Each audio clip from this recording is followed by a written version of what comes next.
I'm getting two key questions from you guys about the edge forward position. First one here is, who are the top keepers at the spot? Who should we be targeting? There's quite a few options that are floating around a similar average. And the second one here is, should I hold on to Sean Blaw, Kai Pearce-Paul, these types of players? Let's get right into it here. So first up, edge forward position. I've got these ranked based on consistency along here, and then upside on the upside here. So you can see there's a bit of a grouping here, but the top section has Dave Fafita on an island of his own there, 100 consistency. He is rock solid. Got Gus Crichton, Zach Hosking sitting up top here as well with their upside.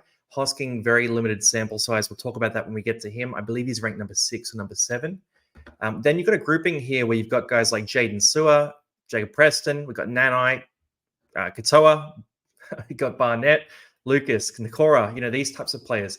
And this section here is really interesting, and I'm going to talk you through my analysis on these players as well. And then we get down to the bottom section where really the consistency is okay. They're sitting around 40, 50, 60, 70, 80 consistency, but the upside isn't big. So these guys are scoring okay, but they're not getting those big scores, which if you're a Kai Pearce-Paul owner, you're probably aware of already. So let's get into it with the first ranked here. We've got Big Dave Fafita. Look, you're paying a premium price for this guy, so $824K, very expensive. But what you're getting here is that 100 consistency score. So he is number 1 for consistency and a pretty strong upside score here too. So top 3 in terms of upside capability. Now with Dave Fafita, it's a 64 average when he plays big minutes. And the big thing to note here on the right side is you can see he goes 40 plus and 50 plus with his scores 100% of the time. So never has scored below 50 when playing big minutes this year. Pretty crazy stat there. And 60 plus is getting 67% of his scores. Now, the one limiting factor for Dave Fafita is we haven't seen an 80-plus score yet. So that caps his upside at a 74 there. But you're just getting such a rock solid between 50 and 70 points about 80% of the time, and then 70 to 80 points the rest of the time. So his score range is basically 50 to 80 this year. He is must-have football. Next up, Gussie Crichton. He's ranked number 2 in the second row spot. Consistency score is 4th place. So he has had some lower scores in there that really throw that off. But the upside score is number 1 here. And what I want to talk about with Gus Crichton is you've got 18% of his games in the back row there with big minutes above 80 points. 36% of the time. So 1 in 3 games, he goes 70 plus.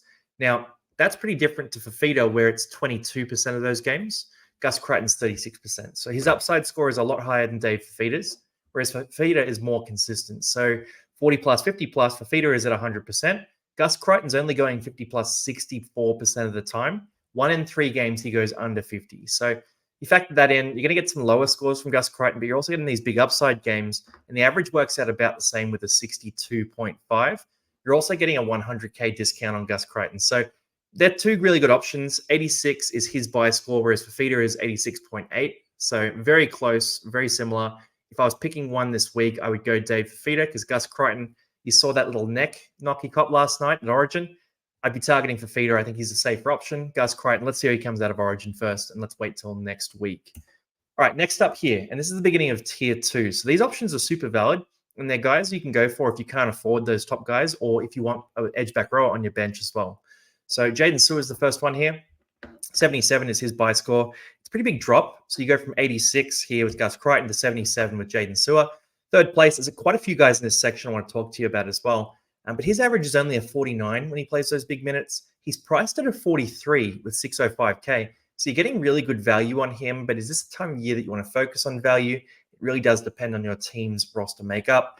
The consistency, look, 71 points. It's 9th place. It's okay. The upside, though, is the big thing with Jaden Sewer. So 63 upside score is quite strong. It's 4th at the position. And the big thing you want to note here is that he goes 60 plus 43% of the time. Now, that's quite high because Gus Crichton's 45%, Dave Fafita's 67%, but it's still quite comparable. And you go 70 plus 21% of the time as well. And he has those 80 plus scores in him too. So with Jaden Sewer, at that price, you could be getting a guy who goes on a run for the run home, but also could be a guy who can go below 50 quite a bit of the time as well, nearly half of his games. Jeremiah Nanai is very similar, so 75.4, basically the same buy score. 4th place. And the next guy, by the way, the next couple of guys are really interesting too. But with Nanai, 4th place here, got a good consistency score, doesn't have that big upside. So again, doesn't go 80 plus basically ever. only goes 60 plus 33% of the time, but is locked in as a 40 plus scorer with 83% over 40 plus. So good consistency from Nanai. The big thing I'll point out here is that he is more try scoring reliant, and there is a bit of risk that he gets rested here and there because Finafuyaki is such a strong backup. So I'm not into the Nanai pick, but the data is quite good on him. And if you do like him, treat this as permission to go and get Nanai. Next up, fifth place, Eli Katoa, and this is a guy I've got in my team. He's averaged 53.2 when he's played the big minutes. That's 5 points of value, so he's priced at a 48. You've got the buy score of 75, basically the same as the last two. Consistency score is quite good, 75 as well. The upside score is quite low. So with Eli Katoa, you can see here he goes 40 plus most of the time, but you're not getting 70 plus very often with 13%. You're never getting 80 plus scores. So with Eli Katoa, he scores a try here and there, but doesn't seem to have that massive breakout game that some of the guys we're talking about previously do. Saying that with Eli Katoa, the role is very strong. He's unlikely to get rested unless Storm really surge out to the top, and he's got great job security. So with Eli Katoa, he's been durable this year. I like the look of him as a guy to hold on to, but I wouldn't necessarily be targeting him as a buy option because that 75 buy score, it's solid enough, but it's not exceptional. Going through Mitch Barnett, and he's number 6 here. I think criminally overrated. So 800K, right? That's the first thing to look at here. And you're getting him, and he's a very similar profile to these other guys that we're talking about who are 600 to 650K. So you're paying 200K more for a guy who's ranked number 6 in the second row spot. He's overpriced as well. So his average is 54.9. He's priced at a 58. And the consistency score is quite low. So recent scores have been fantastic, but he's 12th on this list in consistency. Upside isn't great either. You had that massive game, obviously, but in general, 13% and 6% above 70 and 80 points. They're not great profiles here, and the 50% over 50 is also not ideal either. So as much as I like Barnett, you're really backing the recent form over the data across the year. It's not a bet I'm willing to make. Zach Hosking comes in next, number 7, and he loses a lot of points in my metrics for injury risk, for job security, and for risk of resting. So that's the thing with Zach Hosking. He's named on the bench, but the data is very strong on him. So 3 games only, but the consistency score was an 83, which is top 3, and he had the highest upside score, equal with Gus Crichton there. And that's because in those 3 games, one of those games he went 80 plus, right? And 2 of them he went 60 plus, and all of them he went 40 plus. So these numbers are quite strong, but it is a very limited sample size.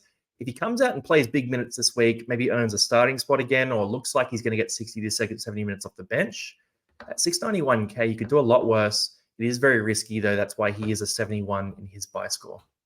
And then Nakora, after Nakora, by the way, we're going to go into the guys that you should hold or sell. So Blore, KPP, all those sorts of guys too. But for Nakora, ranked number 8 here is 69. It's a nice number for the buy score.